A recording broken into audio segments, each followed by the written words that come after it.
안녕하세요. 반갑습니다. 고전의 세계에 오신 여러분들 환영합니다. 세 개의 문장을 통해서 고전을 들여다보는 시간입니다.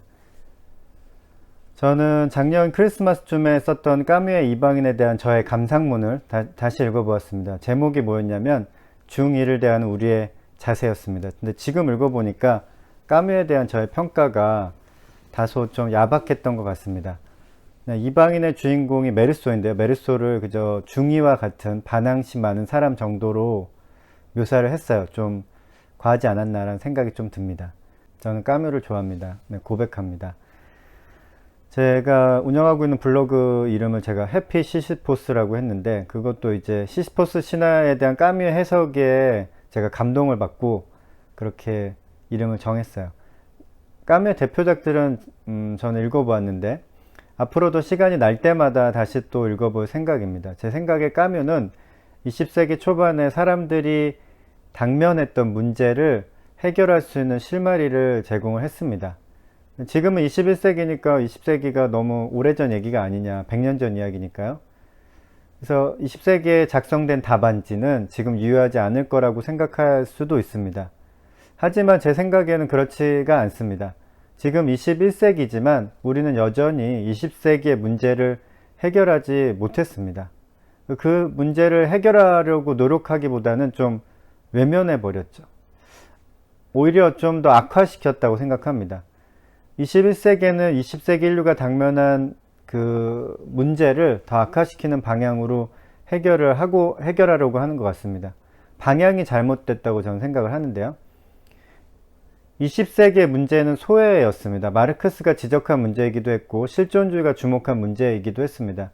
20세기의 철학의 흐름을 그냥 다양한 흐름이 있지만 그냥 딱 한마디로 하면 실존주의입니다. 실존주의라고 할 수 있는데 실존주의가 파악한 인간의 문제는 소외였죠. 소외. 그래서 유명한 하이데거가 인간을 죽음을 향해 내던져진 존재라고 표현을 했습니다. 인간이 태어날 때부터 소외된 존재라는 것을 의미하는데요. 인간은 소외된 존재로 태어나고 소외된 존재로 살아가는 이 문제를 어떻게 해결해야 할까요? 21세기에 우리가 취하고 있는 방법은 세상이 나를 소외시키는데 굴복하지 말고 내가 적극적으로 세상을 소외시키는 겁니다. 그러니까 내가 왕따를 당하지 않고 다른 사람을 왕따시키는 거죠.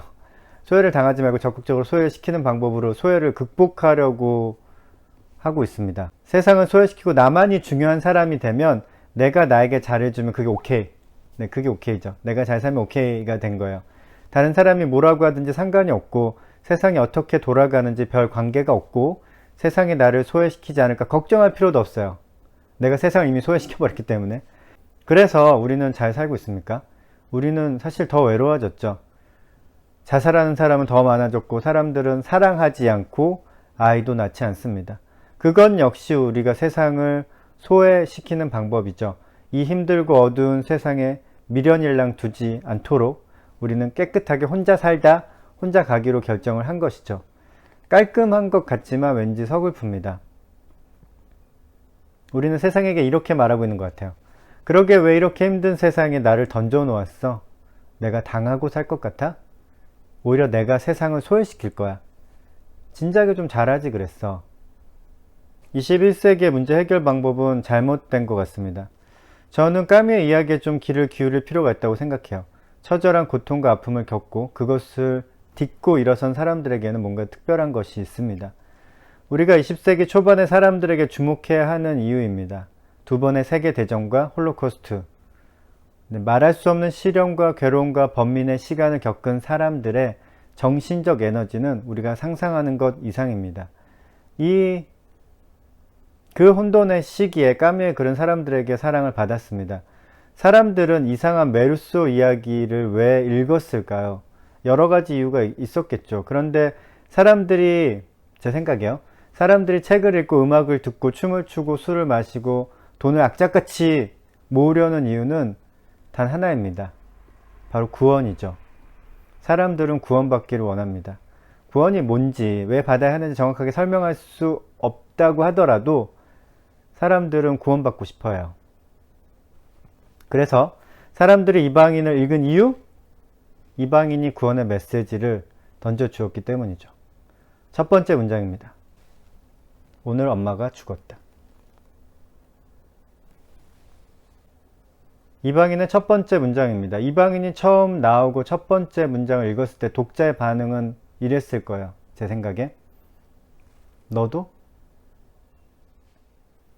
1942년에 나온 이방인, 그 시대를 살고 있는 사람들은 엄마가 죽어버린 세상을 살고 있었습니다. 실제 자신의 엄마가 세상을 떠난 사람도 있었겠지만 그런 말은 아니고요.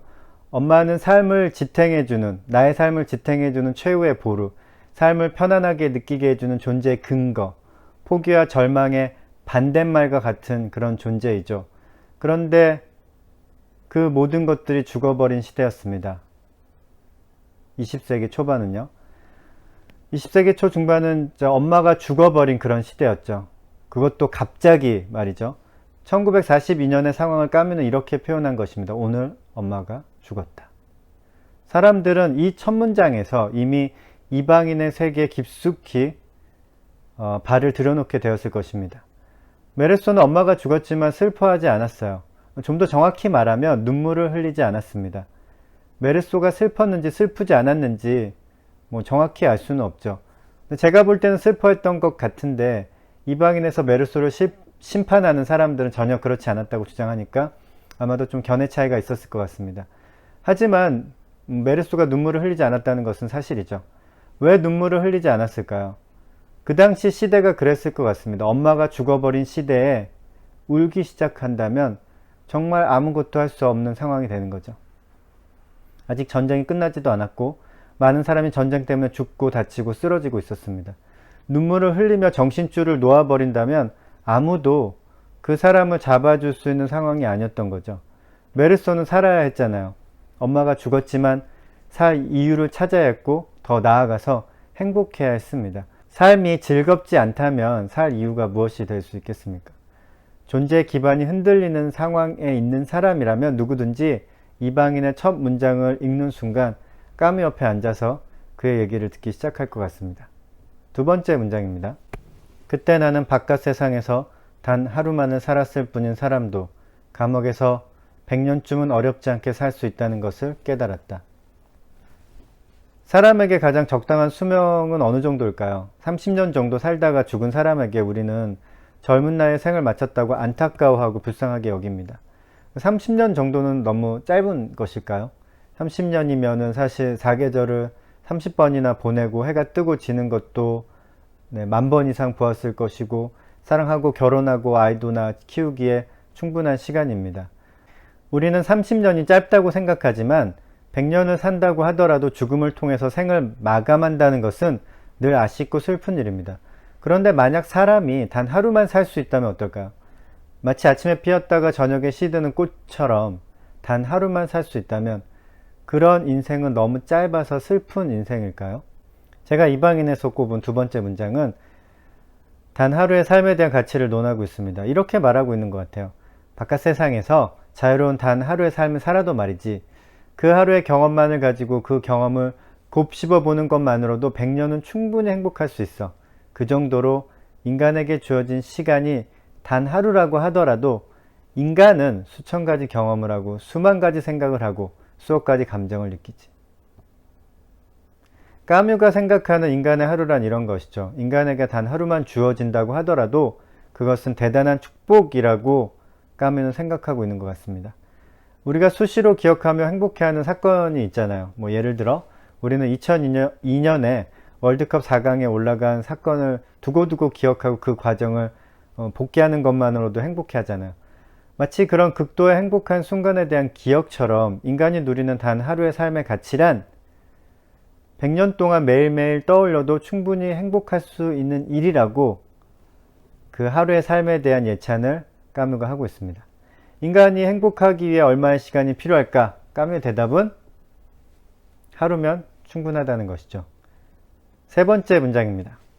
마치 그 커다란 분노가 나의 고뇌를 씻어주고 희망을 가시게 해 주었다는 듯 신호들과 별들이 가득한 그 밤을 앞에 두고 나는 처음으로 세계의 정다운 무관심에 마음을 열고 있었던 것이다. 이 문장은 이방인의 거의 마지막 문장입니다. 메르소가 세상과 화해하는 장면이죠. 엄마의 죽음에 왜 눈물을 흘리지 않았냐고 추궁하는 이들에게 메르소는 그들이 원하는 대답을 하지 않습니다. 결국 메르소에게는 사형 선고가 내려졌고 가톨릭 사제는 메르소에게 마지막으로 화해를 시도합니다. 사제의 입장에서는 메르소가 평안한 죽음을 맞이하기는 바람에서 그랬을 수 있어요. 하지만 메르소는 격렬한 분노로 그 화해 시도를 거절하죠. 모든 희망이 다 사라졌습니다. 메르소의 무죄 판결에 대한 희망도 사라지고 죽음 앞에서 연약해진 영혼에게 새로운 희망을 주려고 했던 사제의 시도도 완전히 실패했습니다. 모든 희망이 사라져 버렸습니다. 희망이 사라진 순간에 메르소는 오히려 마음의 문을 열죠. 세상은 메르소에게 비난을 퍼부었습니다. 메르소는 엄마의 죽음에도 눈물을 흘리지 않는 세상의 부적응자, 사람에게 관심이 없는 자, 그래서 죽어 마땅한 사람이라고 그렇게 판단을 내렸죠. 하지만 모든 희망이 사라진 순간에 메르소는 깨달았습니다. 메르소가 사람들이 원하는 것에 무관심한 것처럼 세상도 메르소에게 무관심했다는 것을 알게 되었습니다.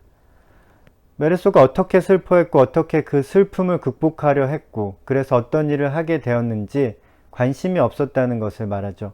사람들은 관심이 있고 애정이 있는 것처럼 굴었지만 사실은 메르소에게 무관심했던 것입니다.